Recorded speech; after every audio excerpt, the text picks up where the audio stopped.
জুলাই অভ্যুত্থান সহ এদেশের সকল গণতান্ত্রিক আন্দোলনে আমাদের দেশের নারী পুরুষ সম্মিলিতভাবে রাস্তায় থেকেছে। সকলের সম্মিলিত প্রচেষ্টার মধ্য দিয়ে গণ আন্দোলনগুলোতে সফলতার মুখ দেখেছি। আজকে একটি চক্র আমাদের বোনদেরকে ঘরে ঢুকিয়ে দেওয়ার যে পায়তারা করছে, তাদেরকে ঘরে ঢুকিয়ে দিতে চায়, তার জন্য নানা ধরনের ষড়যন্ত্রে আজকে লিপ্ত হয়েছে।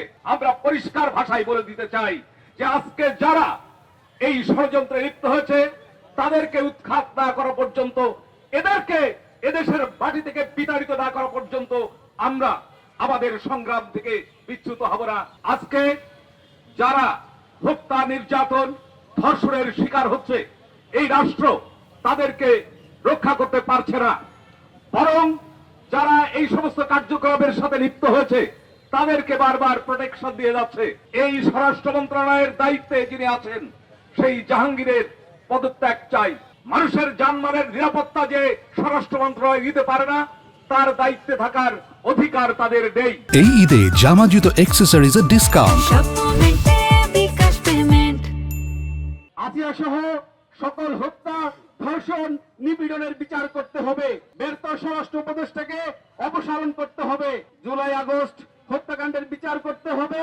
মন্দির, মসজিদ, মাজারে হামলাকারী মব সন্ত্রাসীদের বিচার করতে হবে। এখানে 7 দফা রয়েছে। আমরা এই 7 দফা আমাদের আজকের এই গণমিছিল থেকে আমরা দাবি করছি।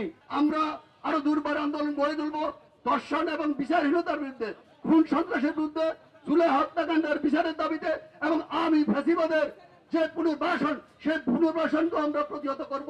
যে মুক্তির আকাঙ্ক্ষা নিয়ে নারীরা বেরিয়ে এসেছিল, সেই মুক্তির আকাঙ্ক্ষা যখন ধূলিসাৎ হয় তখন কিন্তু আবার নারীরা বের হয়ে এসেছে প্রত্যেকটি হল থেকে। যখন আসিয়াকে এরকম দানবিক ভাবে তাকে যখন ধর্ষণের পরে হত্যা চেষ্টা করা হয়েছিল, শাসক যায় শাসক আসে, চেহারা বদলায় না। আমরা বলতে চাই সেই চেহারার বদল চাই।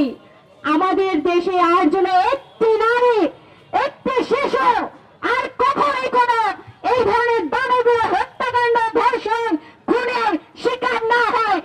আমাদের যে লিখিত বক্তব্য সেটা আমি পড়ে শোনাচ্ছি। 7 মাসে আপনারা যে অযোগ্যতার পরিচয় দিয়েছেন, এটি আর আমরা দেখতে চাই না। প্রশাসনে যে সকল অযোগ্য কর্মকর্তা রয়েছে তাদেরকে সরিয়ে দিয়ে নৈরাজ্য বন্ধ করে একটি জাতীয় সংসদ নির্বাচনের মধ্য দিয়ে আপনি বিদায় নেন। 5 আগস্টের পরে যেটা আমরা চাই নাই সেটা আবার ফিরে আসছে। যুব সংগঠন সহ প্রগতিশীল রাজনৈতিক দলগুলো মাঠে আছে, আন্দোলন আছে। এই অবস্থা যদি চলতে থাকে আগামীতে এই সরকারের বিরুদ্ধে আমরা তীব্র আন্দোলন গড়ে তুলব। এই মব ভায়োলেন্সের মধ্য দিয়ে যাদেরকে হত্যা করা হয়েছে তাদের সুষ্ঠু বিচার করতে হবে। আমাদের যে দাবি দেওয়া, সেই দাবি দেওয়া যদি মেনে নেওয়া না হয়, আগামী দিনে আমরা দুর্বার গণ আন্দোলন গড়ে তুলব। আমরা সারা বাংলাদেশে এবং ঢাকা শহরে বিভিন্ন পয়েন্টে আমাদের বিক্ষোভ সমাবেশ আয়োজিত হবে।